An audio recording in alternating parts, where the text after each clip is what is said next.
Good morning. I allowed myself to stay in bed about an hour longer today than I've been staying in bed, which is why I'm starting a little bit later. And also, I actually started this earlier and then I realized something and decided to start it over again. So I haven't done that in a long time where I've done a take two unless there was a technical difficulty. But this time I chose to actually stop a video and say I need to start this one over. As I did say earlier, and you didn't know that because it's not going to go up, but I'm sharing it with you. When I did the research because of the lawsuit, I learned a lot of things, and one of the most amazing and mind-boggling things that I came across was how our money system works.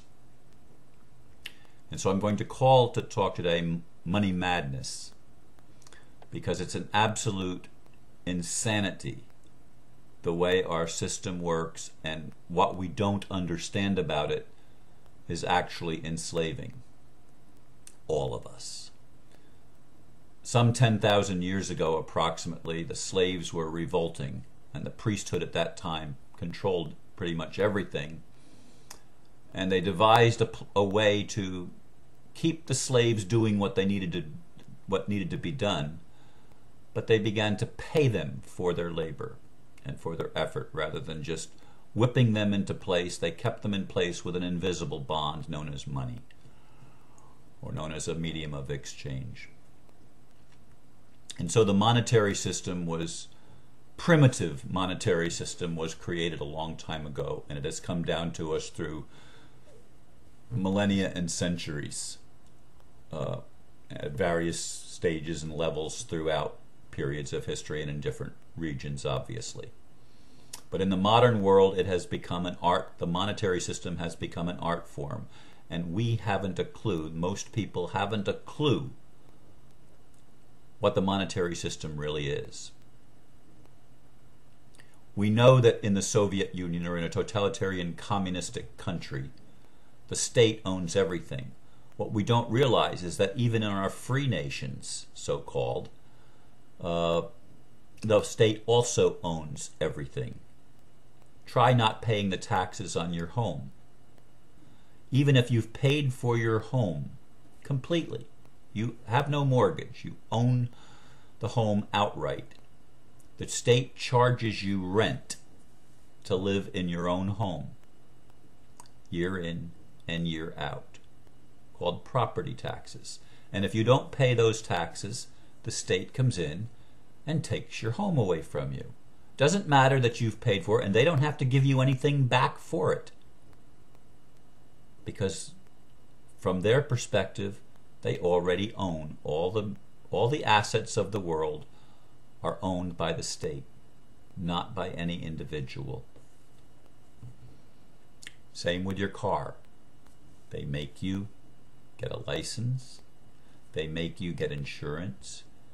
They make you register your car. When you register your car, why? Because they own your car. They're letting you use your vehicle that you purchased.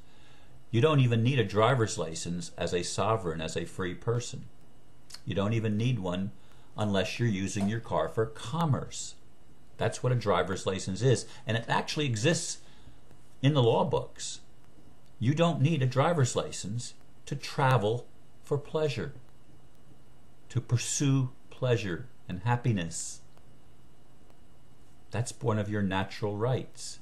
The state can't make you do something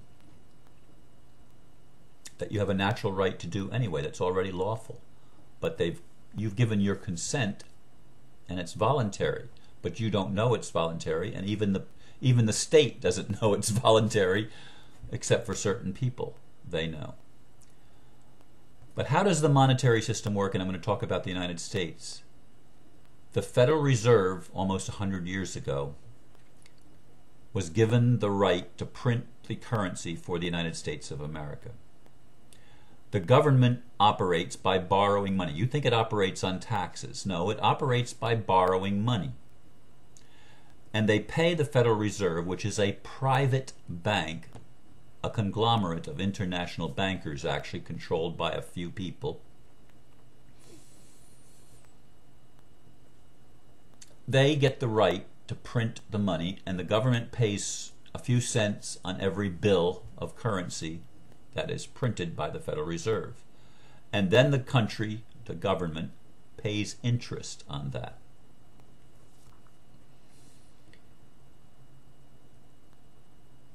And we live in what is known, not just fiat currency, forget that. We live in a credit-based economy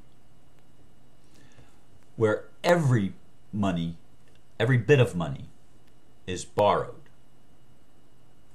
And it's created out of thin air, apparently by the central bankers. They're the ones that print it, the Federal Reserve and the other central banks in other countries. They print it out of thin air. But here's something that was amazing to me. When I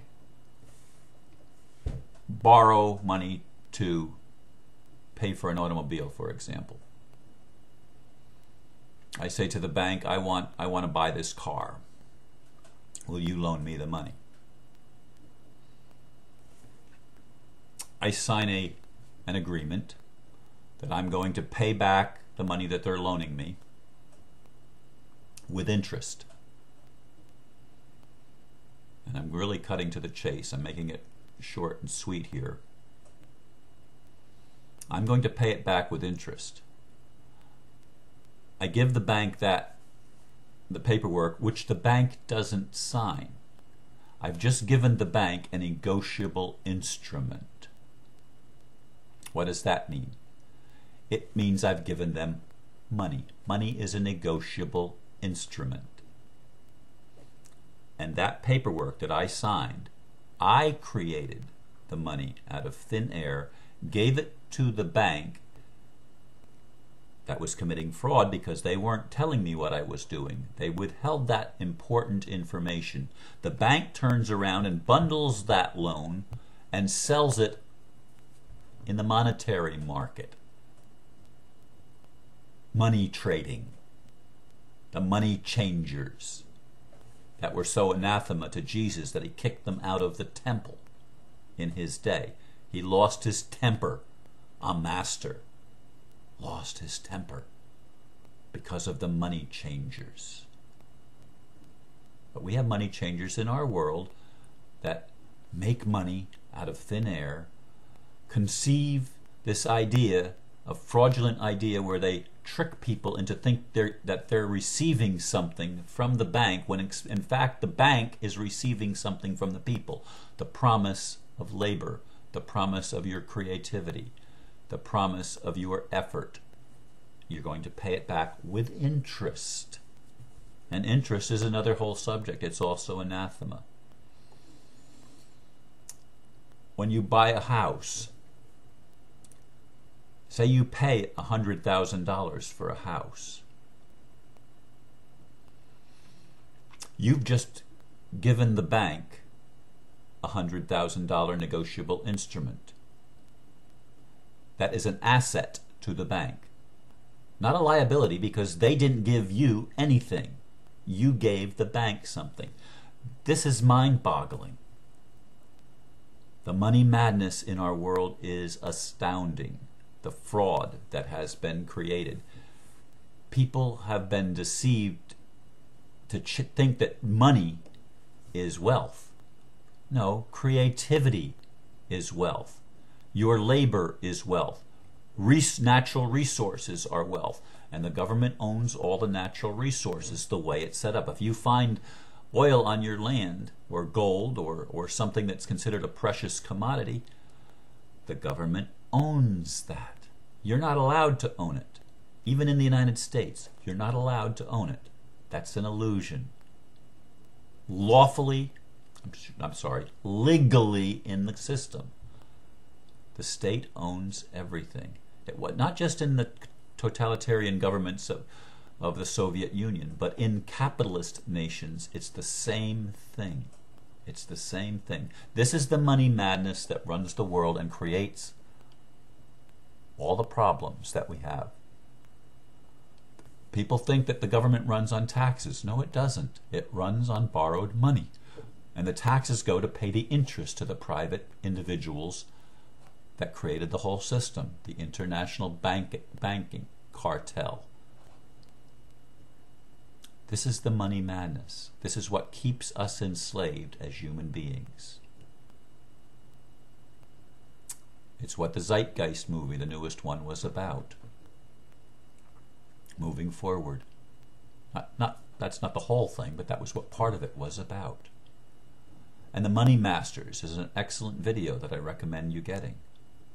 Understand the monetary system. It's not what you think it is. It's not what you've been told.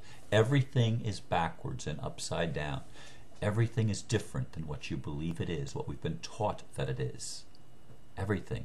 It's the most gigantic fraud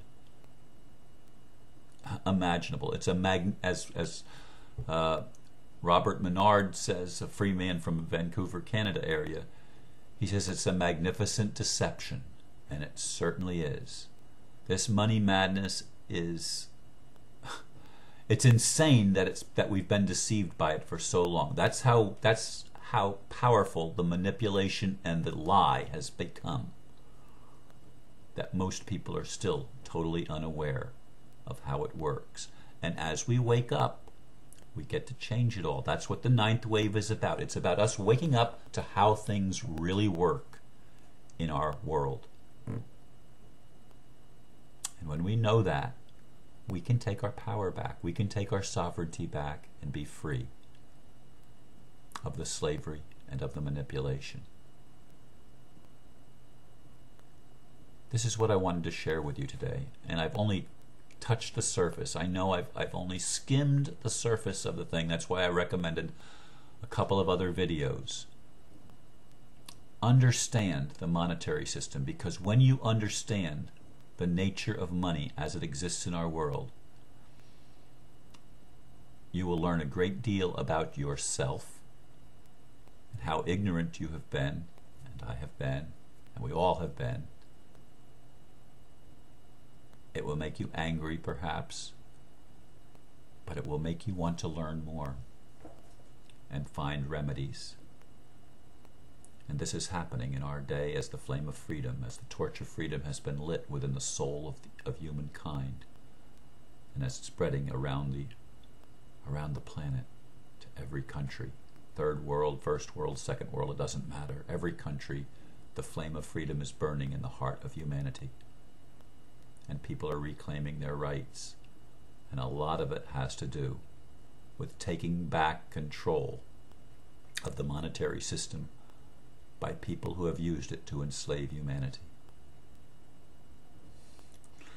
It's interesting stuff. It's interesting stuff.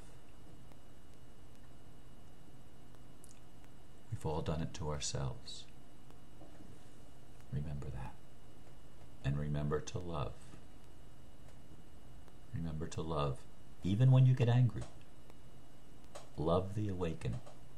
Love it all, because it's all part of what's happening now in our world. And I'm going to leave you with that.